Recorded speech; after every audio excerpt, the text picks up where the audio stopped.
All praises to Yahweh, Ba'ashem Yahushai, Ba'ashem Rakah Kwadash. Double honors to the apostles and the elders of Great Millstone, and Shalom to the elected nation of Israel.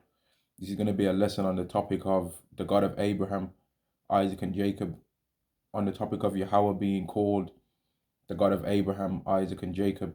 And I'm going to explain and show in the scriptures how this came to pass, and it doesn't even really take that long, to be fair, if you have the patience to try and look into it for yourself in the scriptures, man, and then you will see the love that Yahweh has for the Israelites, and you will also see that the salvation that the Israelites have been promised came long before them even receiving the law. Really, they was promised to be given a land and all of these things long before they was even given the law that they received during the time of Moses. This is Psalm 105 and verse 6. O ye seed of Abraham, his servant, ye children of Jacob, his chosen. He is Yahweh our power. His judgments are in all the earth. He hath remembered his covenant forever, the word which he commanded to 1,000 generations, which covenant he made with Abraham, and his oath unto Isaac, and confirmed the same unto Jacob for a law, and to Israel for an everlasting covenant, saying, unto thee will I give the land of Canaan. Saying, unto thee will I give the land of Canaan, the lot of your inheritance. Now, that's the outline.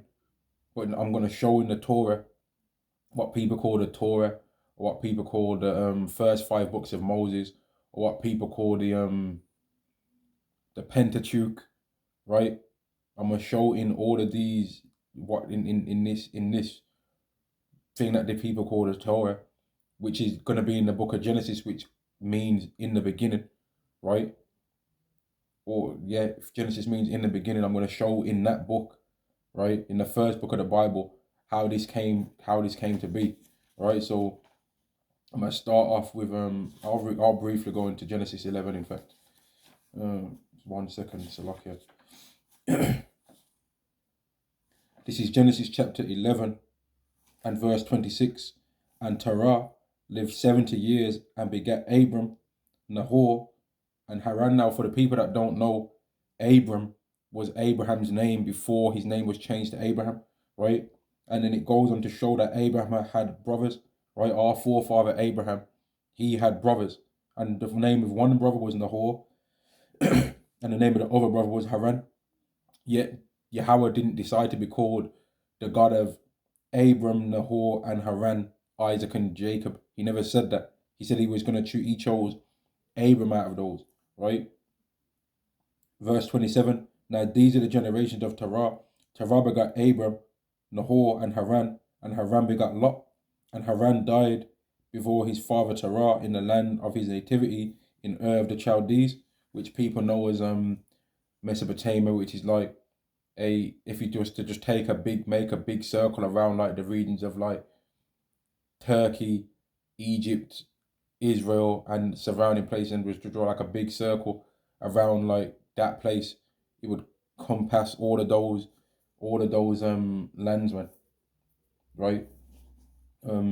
It doesn't necessarily say exactly, to my knowledge, it doesn't say exactly where that place is, to my knowledge anyway. Verse 29. And Abraham and Nahor took them wives. The name of Abram's wife was Sarah, whose name was later changed to Sarah, and the name of Nahor's wife, Milcah, the daughter of Haran, the father of Milcah, and the father of Ishka. Now, that's just to give a brief outline of that. Abram had brothers, right? Now I'm going to jump down to chapter 12, Genesis chapter 12 and verse 1. Now Yahweh said unto Abram, get thee out of thy country, and from thy kindred, and from thy father's house, unto a land that I will show thee. And I will make thee a great nation, and I will bless thee, and make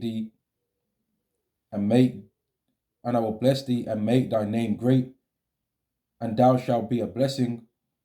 And I will bless them that bless thee, and curse them that curse thee, and in thee shall all the families of the earth be blessed. Now, that particular point of bless those that bless thee and curse those that curse thee, well, all these other nations, when the Israelites get their kingdom, they're going to be cursed because they cursed us, right? And that is Deuteronomy chapter 30 and verse 7, man. All these other nations are going to be cursed because they was a curse to us, man.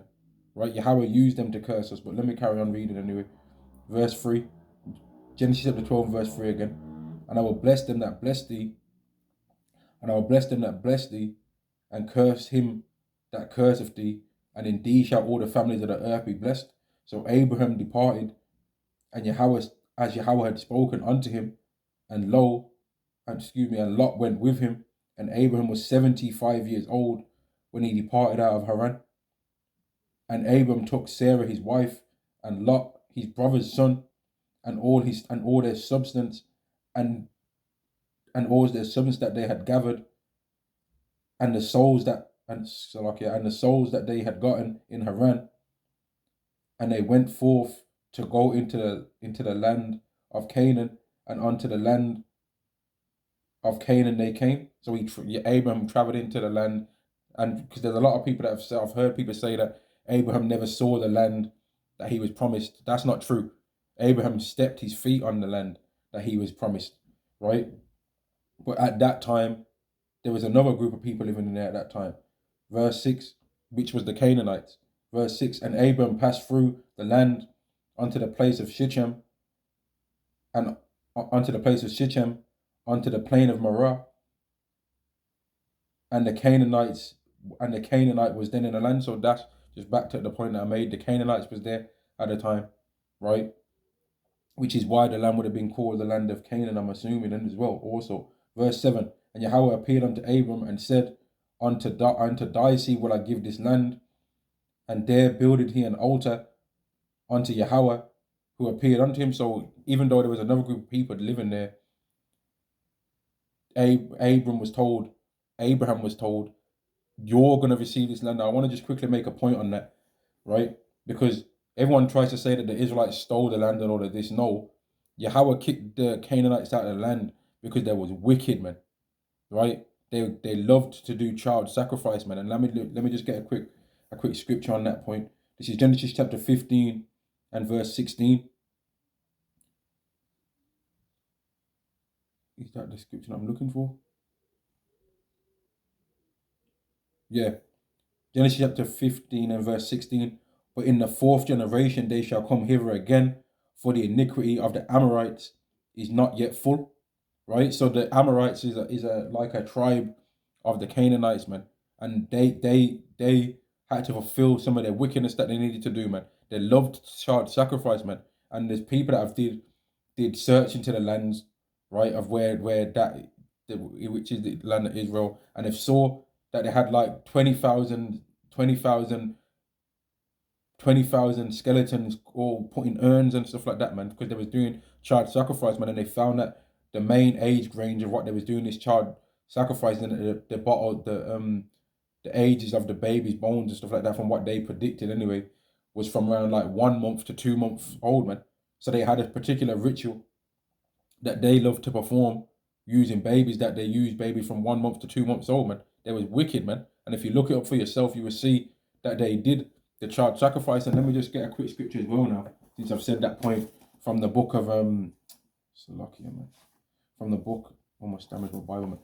From the book of Wisdom of Solomon, right? They loved to do child sacrifice, man, and that's why Yahweh kicked him out of the land, because he wanted to give it unto a group of people that had the perfect way to live, so that they could be fruitful in that land. But guess what? Even we as Israelites that had the law, we still ended up going off too. And Israelites ended up following some of those same wicked customs, man. And they let their children go into the flame as well. They did that too. And guess what? Even now to this day, Israelites are still being wicked and ultimately doing the same kind of sacrificial things on their children, because when women have these procedures where they get rid of their children, right? They cremate the children afterwards. Those children, even though one of the terms they call for these children is, they say it's really just chemical waste, they actually cremate them in bulk, man. So is that not the same ancient ritual coming back again? They cremate they cremate them in bulk. And if you don't believe me, you can do your research on that. When these children get removed from the earth in that such a wicked way, they cremate them in bulk, man, which is really a witchcraft, right? But anyway, let me just prove my point on how the Canaanites was doing child sacrifice, man. This is Wisdom of Solomon chapter 12 verse 1. For thine incorruptible spirit is in all things, therefore chastenest thou them little by little that offend, and warnest them by putting them in remembrance wherein they have offended, that leaving their wickedness they may believe on thee, O Lord.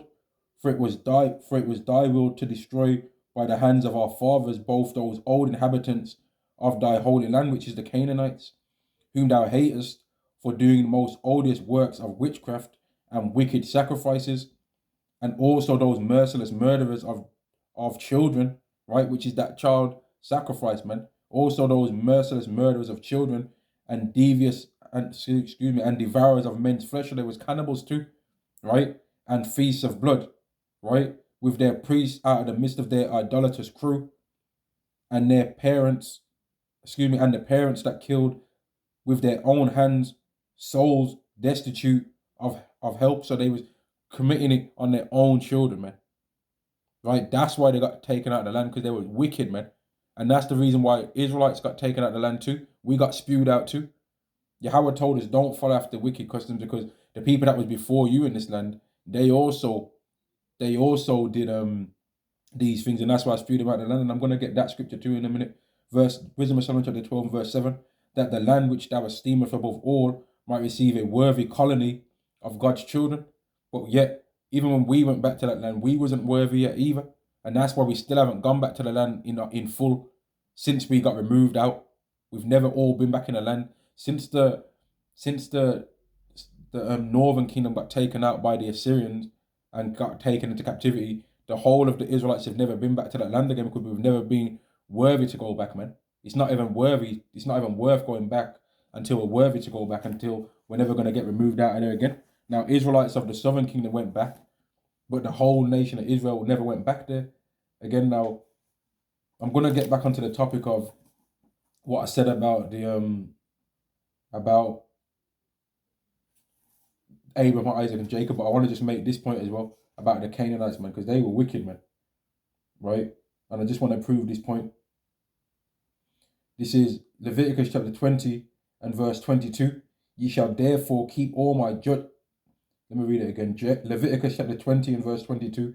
Ye shall therefore keep all my statutes and all my judgments and do them, that the land whither I bring you to,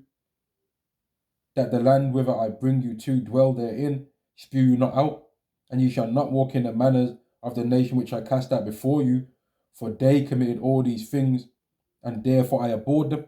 So they got taken out of that land, the Canaanites did, because they was wicked, man.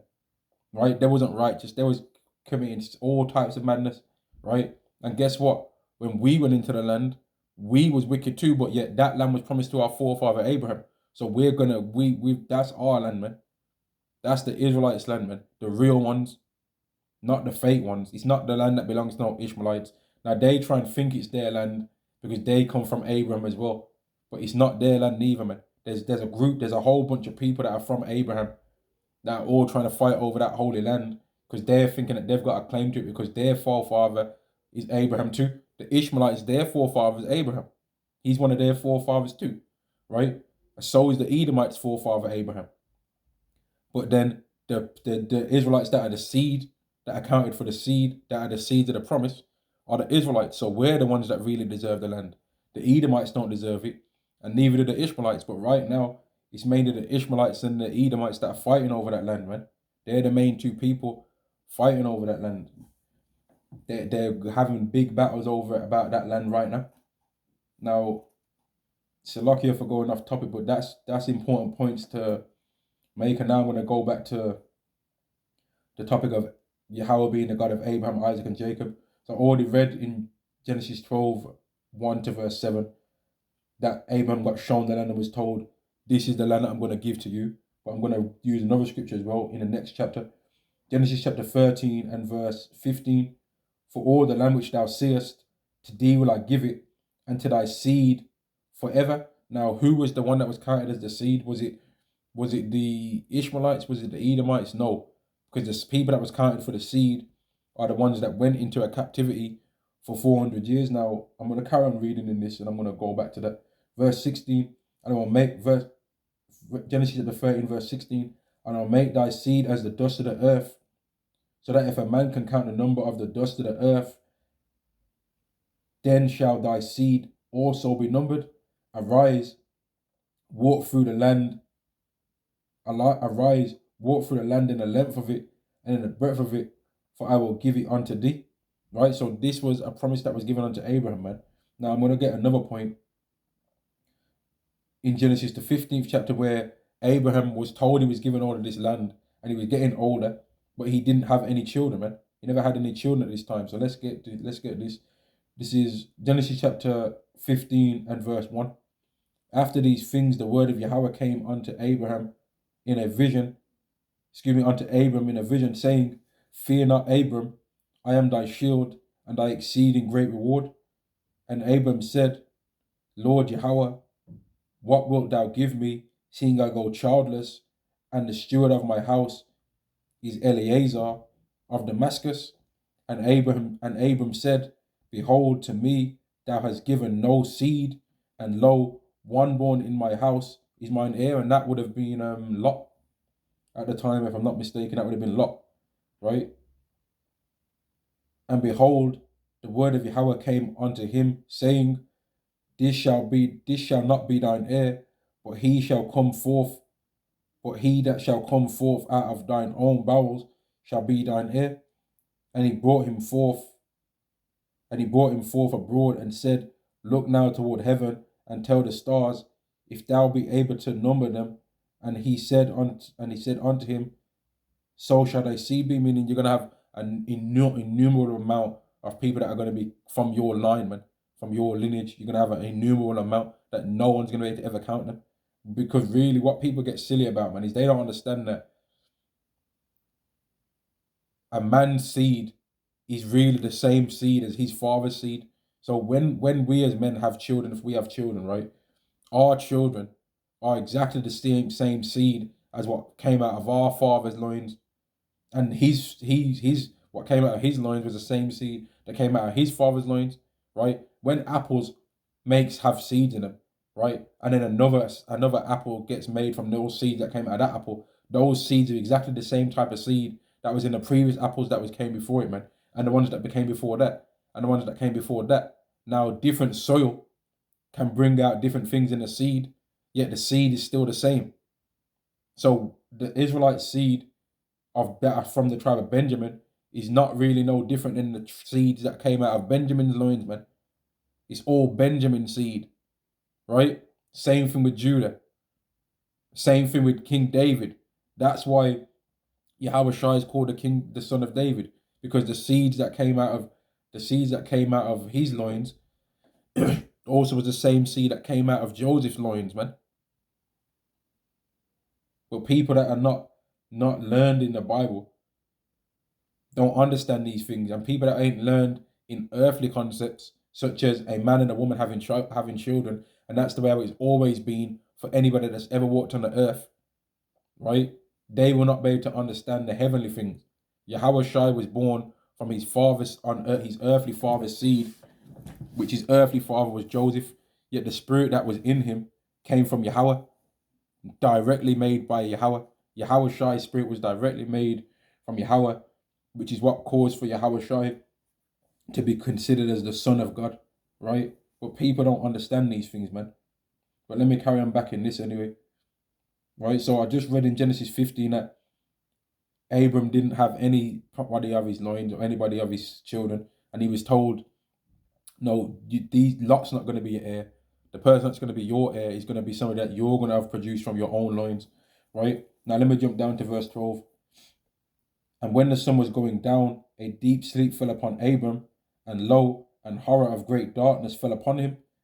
And he said unto Abram, Know of a surety that thy seed shall be a stranger in a land that is not theirs, and shall serve them, and they shall afflict them 400 years. And also that nation whom they shall serve will I judge, and afterward they shall come out with great substance. Now, when the Egyptians was doing what they did to the Israelites, because this is what this is talking about. When the Egyptians did what they did to the Israelites, they thought that they was in control of doing that. They thought, yeah, we're doing this to them because we're supposed to do this, right? This is what we need to do these people in. But what they didn't realize is that no, the reason why they was doing that is because Yahweh had already previously said to Abram that they was going to do that. And the Israelites, when they was going through that, they didn't know that it had been prophesied for them to go through that. They didn't know that. But yeah, it was prophesied for them to go through it. So therefore they had to go through it. So the Israelite slavery in Egypt was prophesied. But guess what? The Israelites' captivity in Babylon was prophesied also, as well as the Israelites' captivity in Assyria. That was also prophesied. But let's go even deeper than that. The Israelites' captivity in the Atlantic slave trade, that was also prophesied. We was told in Deuteronomy 28 and 68 that we'd be sent into a land into Egypt again with ships, right? And when you go to Deuteronomy chapter 30 and verse 1, it says, and it shall come to pass when all these things are coming before thee, when you know what, let me read that because I ain't quoting it exactly directly as it said, man. Let me just go to that. It was prophecy. Everyone's trying to ask whether it's prophecy, Deuteronomy the 28 curses. Yes, it was. This is Deuteronomy chapter 30 and verse 1. And it shall come to pass, meaning it has to happen, so that it don't happen no more, right? If it didn't happen yet, that means it would still have to happen. But it has to come to pass. It has to happen, man. So it don't have to happen anymore, so that we're not waiting on it to happen no more. That's what that means, man. It shall come to pass means it has to happen, so that we're no longer waiting for the day that this has to happen. Just like how the day of the Lord has to come to pass, right? We cannot get into the kingdom until the day of the Lord has came and happened, so that it can pass. So that we don't have to no longer worry about a day that's going to be so scary and dark that we're going to have to be prepared to lose our lives in order to get the kingdom, man. Just like how the Karagma being made mandatory has to come to pass. That has to happen, man. Everyone's trying to say, now we have to stop cashless and all. No, bring it, man. It has to come so that we don't have to be worrying about it no more, man. If you knew that somebody was going to come and burgle your house one time in your lifetime, right? You would want it to just be get over and done with, man. You'd want that thief to come in the middle of the night so that it can be over and done with. And you try to make it not be as scary and to be prepared. You'll be waiting and preparing, putting things in place so that when that thief does come in the middle of the night, you're prepared. Doesn't the scripture say that Yahweh Shai is going to come like a thief in the night? Yes, it does. So all we have to do is mentally prepare, spiritually prepare for that destruction that's coming, man. Now let me go back to this. Deuteronomy chapter 30 and verse 1, and it shall come to pass when all these things are come upon thee, the blessing and the curse which I have set before thee, and thou shalt call them to mind among all nations with Yahweh thy power have driven thee. And that's the point, right? The curses had to happen. So Deuteronomy 28:68, that had to happen. Deuteronomy 28:28, that had to happen. Deuteronomy 28:48 had to happen. All of it had to happen, man. Just like how the time of where we was in captivity, we was in the kingdom, I mean, and Solomon was in charge, King Solomon was in charge, and we had praise about the whole earth, that had to happen.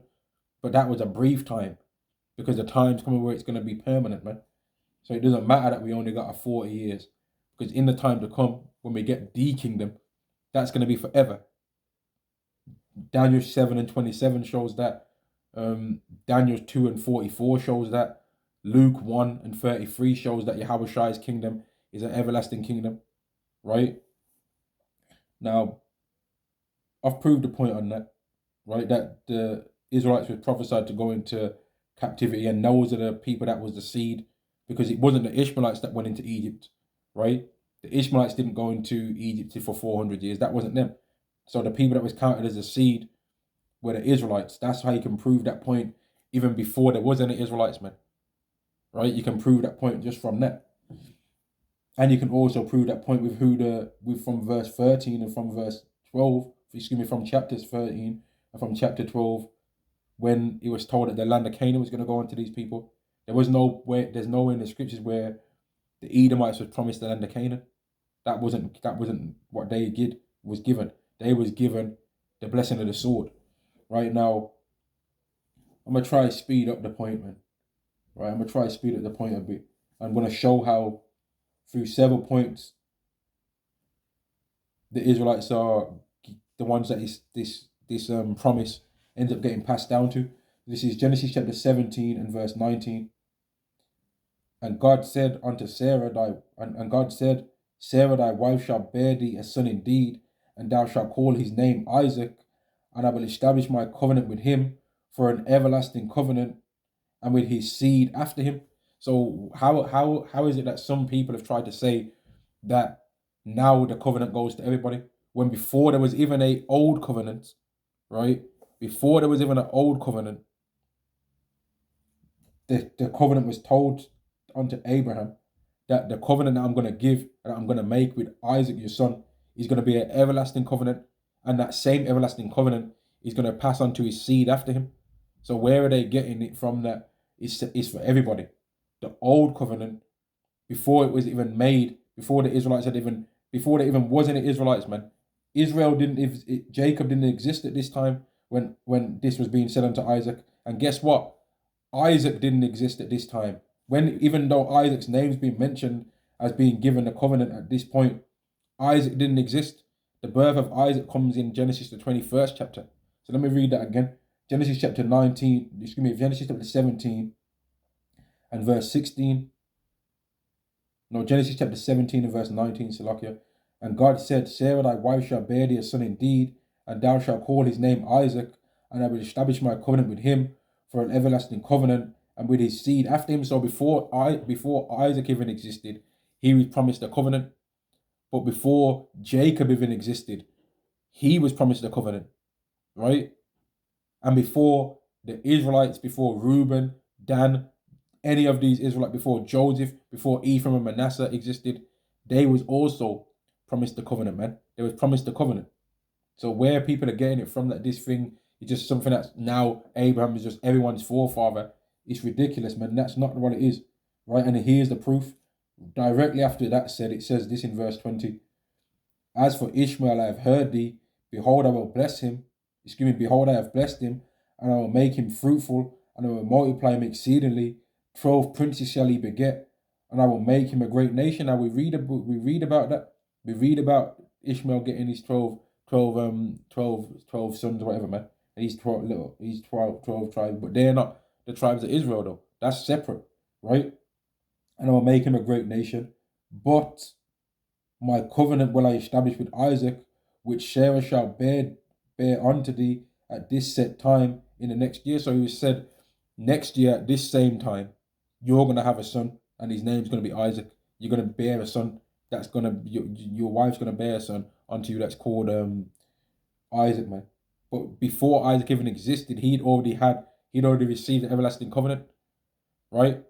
And let me just get a quick point as well, because Abram had other sons after Ishmael and after Isaac, right? But listen to this, what you see in the scriptures. Here's the point. This is Genesis chapter 25 and verse 1. And again Abram took a wife, and her name was Keturah, and she bare him Zimran, and Jokshan, and Medan, and Midian, and Ishbak, and Shua. And Jokshan begat Sheba and Dedan, and the sons of Dedan were Asherim, and Letashim, and Leumim, and the sons of Midian, Ifpa, and Ipha, and Hanok, and Abida, and Eldaah. All these were the children of Keturah. And Abraham gave all that he listen to this, man. Genesis chapter 20. So after all of Abraham's other sons get mentioned, right? It says this in Genesis chapter 25 and verse 5. And Abraham gave all that he had unto Isaac. Right there, man. Verse 6. But unto the sons of the concubine which Abraham had, Abraham gave gifts, and sent them away from Isaac his son, while he yet lived eastward onto the east country. So they didn't get the same things, man. They didn't get the same. Right now, I've read already where Isaac was promised the covenant, right, before he was even born, and how his seed after him. Let me read it again. Yeah, it does say it like that. Genesis chapter 17 and verse 19. And God said unto Sarah, and God said, Sarah thy wife shall bear thee. Let me read it again. Genesis chapter 17 and verse 19. And God said, Sarah thy wife shall bear thee a son indeed, and thou shalt call his name Isaac, and I will establish my covenant with him for an everlasting covenant, and with his seed after him. So that was Israel. But that was before Isaac was even born, man. That Isaac was promised this thing before he even existed. Right? Now let me go to this Genesis chapter 26 and verse 24. And Yahweh appeared unto him and Yahweh appeared unto him the same night and said, I am the power of Abraham thy father, fear not, I am with thee, and will bless thee and multiply thy seed for my servant Abraham's sake. So that's the same talk, man. That's the same type of speech that Abraham was given, right? Now let's go to Genesis chapter 28, where you see the similar things getting spoken now unto Jacob, man. This is Genesis chapter 28 and verse 13. And behold, Yahweh stood above it and said, I am Yahweh, power of Abraham thy father, and the power of Isaac, the land whereon thou liest, to give it. So like the land whereon thou liest, to thee will I give it, and to thy seed. So it was continually getting passed from one line to another, man. The blessing was continually getting passed through one particular line, man. Abraham, Isaac, Jacob, the Israelites, and then it goes further, because ultimately there's always been within the Israelites the elect, which was particular special Israelites that had that type of same faith that their forefather Abram had, and the same type of faith that their forefather Isaac had, and the same type of faith that their forefather Jacob had, man. Right? These were special Israelites that always came through during the times of Israelites being on the earth. There was always special Israelites that had that extra element, man, that was necessary. The extra element of faith, that's a gift that you can only receive by gift. They always had that, man. So where Christians have came through and tried to make out like this thing is for everybody is ridiculous, man. And just to further prove the point, man. Right, just to prove the point, let's go to Jeremiah 30 for 31. Right, let's go to Jeremiah 31, man. This is Jeremiah chapter 31 and verse 31. Behold, the days come, saith Yahweh, that I will make a new covenant with the house of Israel and with the house of Judah. Now, when you ask a Christian to read this, they'll say spiritual. that's what they'll try and say. You'll read it clearly that it's house of Israel and the house of Judah, and they'll go spiritually. No, it's not spiritually. It's literally the house of Israel and the house of Judah. Because then if you ask them to explain, how do you spiritually decide then whether you're from the house of Israel or the house of Judah? How do you spiritually decide which one you end up in that spiritual sense that you're saying? They ain't got an answer for that, right? Verse 32, not according to the covenant that I made with their fathers. And this is where they'll say, see, it's not like the covenant that was made with their fathers in Egypt. Yeah, we know that. It's going to be better than that. It's a covenant, new covenant made on better promises. Jeremiah chapter 31 and verse 32. Jeremiah chapter 31 and verse 32.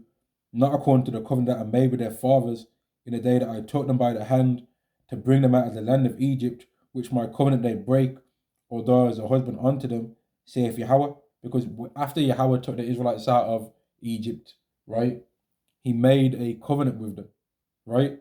And when he takes the Israelites out of this new modern Egypt, the place that's spiritually called Sodom and Egypt, he's going to make a covenant with them also, right? Just like how he did in the past. Verse 33. But this shall be the covenant that I'll make with the house of Israel after those days, saith Yahweh. I'll put my law in their inward parts and write it in their hearts, and I'll be their God, and they shall be my people. Now, I was going to do a separate video on this, and I still might, but this is where Christians will try and say, yeah, that's talking about the Messiah's law. Now, the Messiah, Yahweh Shai, didn't make no separate laws for himself. Yahweh Shai was asked, what's the greatest commandment? Or he was asked, what are the greatest commandments? And he said, the greatest commandment of all is to love Yahweh with all thy heart, right? And with all thy soul. And he said, the second is almost similar to this, right? That you should love your neighbor as you love yourself. Now, if we go into the scriptures, we will read these things being said. Deuteronomy chapter 6 and verse 4. Hear, O Israel, Yahweh our power is one Lord. Now, that prayer is called they call it the Shemai prayer, or them fake ones, they try and call it the Shema or the Shemai prayer, or they say the Shema, right? But weird say it's the Shemai prayer, which Shemai means listen or hear. Shemai means hear or listen. And how you'd say that, to my knowledge, how you'd say that in the ancient Hebrew, which is what we believe is the ancient Hebrew, would be Deuteronomy chapter 6 and 4. It would be Shemai Yasha Allah Yahweh Alahaya Nawa Yahweh Akkad, right? Which would be the same as Hear, O Israel, Yahweh our power is one power, right? Let me read it again. Deuteronomy chapter 6 and verse 4. Hear, O Israel, Yahweh our power is one power, and thou shalt love Yahweh thy power with all thine heart, and with all thy soul, and with all thy might. So that's what Yahweh Shai said to do, right? Now, the second thing that Yahweh Shai said to do is to love your neighbor as you love yourself, right? And is that in the scriptures? Yes, it is. Leviticus chapter 19 and verse 18. Thou shalt not avenge nor bear any grudge against the children of thy people, but thou shalt love thy neighbor as thyself. I am Yahweh. And it's further gets said, keeps getting repeated. That main point keeps continuously getting repeated in the new covenant, man. In the New Testament, that point keeps getting repeated over and over and over again, to love your neighbor as you love yourself. Because if you love your neighbor as you love yourself, if he's got a woman that you find attractive, you're going to not even go to his house, so you didn't even dare commit adultery on your own brother, man. You wouldn't even dare do it, man. Right? You're gonna not steal from your brother. You're not gonna do things to him. If he's going off, you're gonna tell him, right? But this world would think that somebody cares about you more if they don't bun you out, man, and tell you about yourself. But if a brother continues to bun you out, actually, that means really that brother loves you, man. That's what it really actually means, man. Now, there was a point I was just gonna make, man. So lucky, I lost the point, man. I lost the point. I'm gonna go back to Jeremiah 31. Jeremiah chapter 31 and verse 33. But this shall be the covenant that I make with the house of Israel after those days, saith Yahweh. I'll put my law in their inward parts and write it in their hearts, and I will be their God, and they shall be my people. Now, when you're reading about these laws that's going to get given in the mind, it's not talking about Yahweh Shai's laws. Because like I said before, Yahweh Shai didn't make any laws, man. Yahweh Shai just established and let it be known what was always supposed to be the ways how we're supposed to do things, man. And let it be known what's the most important of all things. Because if you're loving Yahweh with all your heart, and if you're loving your brothers, you love yourself, well, Yahweh said don't eat pork. So if you live in Yahweh with all your might, you're not going to eat that. Yahweh said that a man's supposed to have a beard on your face. So if you love Yahweh with all your heart, you're going to have a beard on your face, and you're not going to start saying, well, I like how it looks when I got a crispy line up, when I get that baby powder and pull it on the blade and the razor, and I start trimming it around there. You're not going to do that. You're not going to say, but the women like it though, so I'm going to do it. No, you're going to say, well, I don't care if I look more rough. I'm going to have it this way. Because a lot of men that do all that baby powder, hairlines and all that stuff, if the women would find them attractive with or without that anyway, man. If no men had that, the women would have to just deal with it. You understand? If all the men didn't have those baby powder hairlines, where they put the baby powder on the blade and trim it around, and then you have the baby powder residue around your head, right?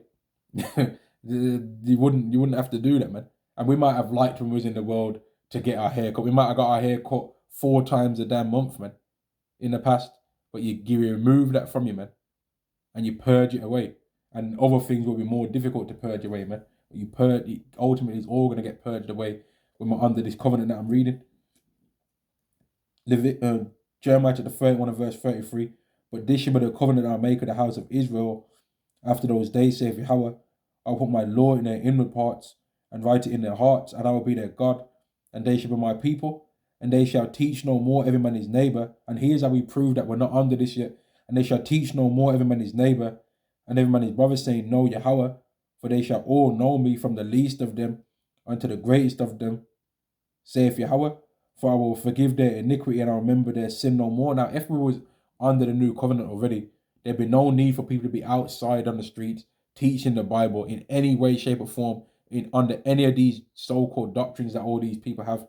There wouldn't be no need for that, because we'd already be under it and everybody would already know the Lord. So there'd be no need to teach anybody about Yahweh anymore. There would be no need for anybody to teach about Yahweh anymore, man. But people don't stay away from teaching because they know that we're not under it no more. We're not under it at the moment. Verse 35, Thus saith Yahweh, which giveth the sun for a light by day, and the ordinance of the moon and of the stars for a light by night, which divideth the sea when the waves doth roar. Yahweh of hosts is his name. If those ordinances depart from before me, saith the Lord, then the seed of Israel also shall cease from being a nation before me. Now, the moon is not done away with. The sun is not done away with, man. The stars are not done away with. And they can't be. So that's like how we're mocking the heathens, giving them an unachievable goal to try and get rid of things that Yahweh's set in the earth from the beginning, man. The moon and the stars and all of these things came before we was here. Before humans was here, man. You can read about it in the book of Genesis. So if you think that Yahweh's going to get away with them, do away with them, just so that the Edomites can have their kingdom, you're having a laugh, mate. Verse 37, Thus saith Yahweh, if heaven above can be measured, and the foundations of the earth searched out beneath, I will also cast off all the seed of Israel for all that they have done, saith Yahweh. And he's not going to do that, man, because he made the promises unto our forefathers, and that's one of the reasons why he's not going to break it, man. And I'm going to read that, leads me to this scripture here. Luke chapter 1 and verse 68. Blessed be the Lord, power of Israel, for he hath visited and redeemed his people, and have raised up a horn of salvation for us in the house of his servant David, which is Yahweh Shai. Yahweh Shai is that horn of salvation that was raised up from the house of David, as he spake by the mouth of his holy prophets, which have been since the world began. So Yahweh Shai was always being prophesied to come, that we should be saved from our enemies, from the hand of all that hate us, to perform the mercy promised to our fathers, which I already showed, Abraham, Isaac, and Jacob, right? That the land of Canaan was going to get given unto us, right? But the Canaanites was there in that time, all the times when the Israelites, all the times when Abraham, Isaac, and Jacob was getting promised that. The Canaanites was there at that time, man. So they had to still fulfill their wickedness in order to be sealed that now Yahweh is going to be justified in taking them out of there, because he's continually showed them and punished them for the wickedness that they're doing little by little, yet they still didn't repent because they was wicked from the beginning anyway. And Yahweh decided to do that because that's through his own wisdom that he made that come to pass. Verse 71, Luke chapter 1 and verse 71. That we should be saved from our enemies and from the hand of all that hate us, to perform the mercy promised to our fathers, and to remember his holy covenant, which is what I've read, right? I've read about that, just Jeremiah 31.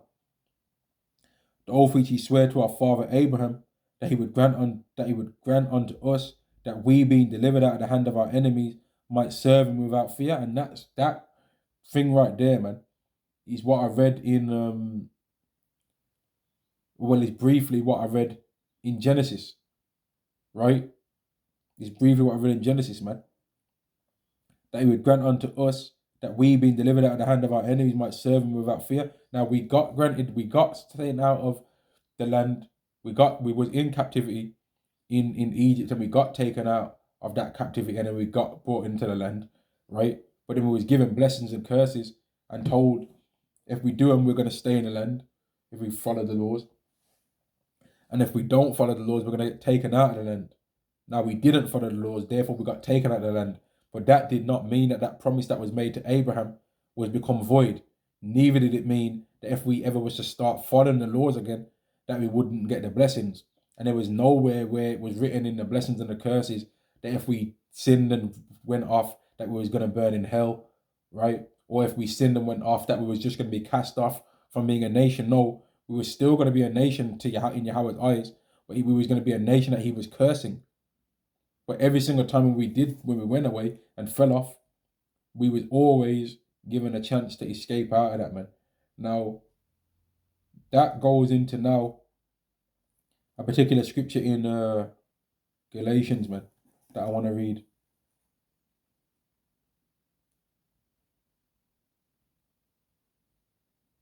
I'll read Genesis chapter 3 and verse 13.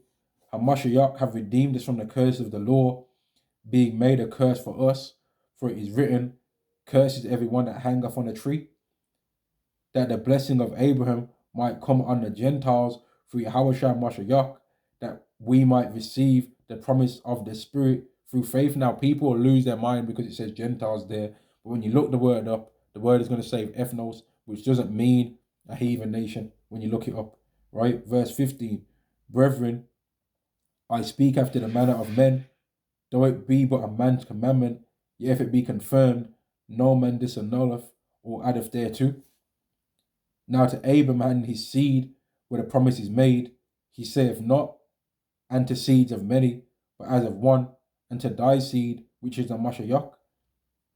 And this I say, that the covenant that was confirmed before of God in a Mashiach, the law, which was 430 years after, cannot disannul, that it should make that promise of none effect. So even before the law that was given to the Israelites, Abraham was given a promise that unto his seed, you're going to get these blessings. So I don't know where Christians have came through and thought that, oh, because the Israelites sinned, that means that we're not getting the promise. No, we're going to get the promise. The promise came before we got given that law, man.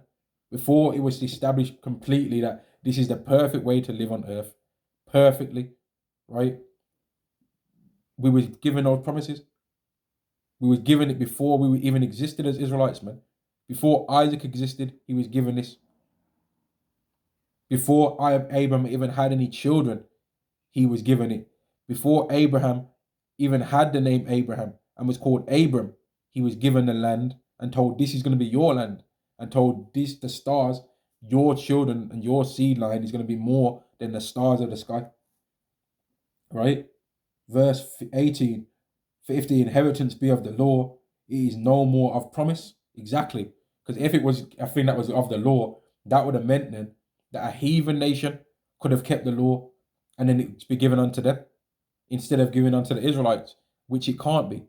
It was a promise that was directly given to the Israelites. So you've got people that are living in the land right now that they're trying to say that they're keeping the law. They've got the ability to shut the country down so that people can keep the Sabbath and all of that. But if it was of keeping the law, right, then that would mean that they'd be able to take it away from us, the real Israelites, right, and make us not have it no more because they can keep the law better than us. That would mean that, but that's not what's the case is, because it's a promise, right? It's gonna get given to us anyway, regardless of whether we kept the law or not. And the proof of that is because we didn't keep the law properly. We sinned, and Yahweh cursed us and scattered us all over the world and sent us Yahweh Shai, that if we believe in Yahweh Shai, then we're going to get it. And even though there's Israelites that have been wicked and haven't believed in Yahweh Shai, guess what? Ultimately, they're still going to get it too. And that's why it says in Romans 11th chapter 26, and therefore, and so, all Israel shall be saved, because it was a promise that was given to us. But some Israelites are going to get it to everlasting life, and some are going to get it to everlasting shame and contempt, man. And let me go back to this. Galatians chapter 3 and verse 18. For if the inheritance be of the law, it is no more of promise, but God gave it to Abraham by promise.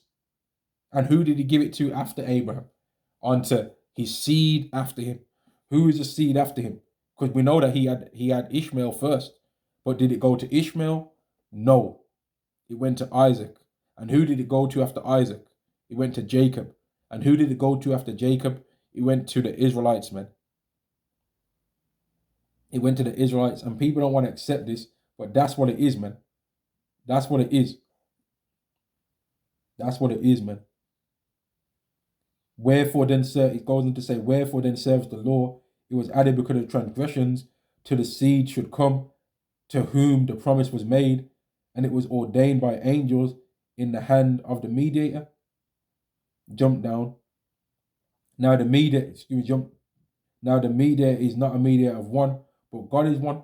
Is the law then against the promises of God? God forbid.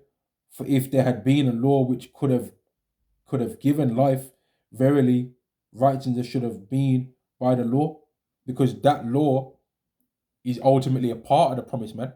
Because that's going to be a way that's going to be given to us, that we're going to be programmed through under the new covenant, that's going to allow us to live a perfect way, man. But yet before we was given the law anyway, we was given the land and we was given the rulership of the whole earth. You understand?